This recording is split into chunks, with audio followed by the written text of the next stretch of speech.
Welcome to S99 TV news.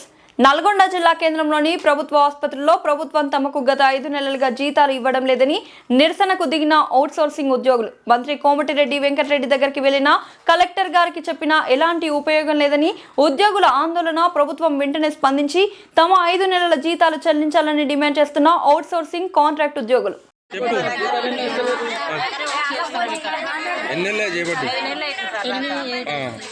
ఏమేం కావాలి?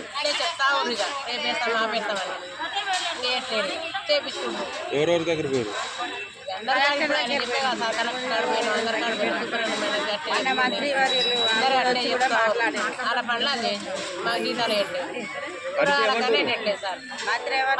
అక్కడ బడ్జెట్ లేదు, పడతలే అంటే 5 నెలల జీతాలు చెల్లించాలి.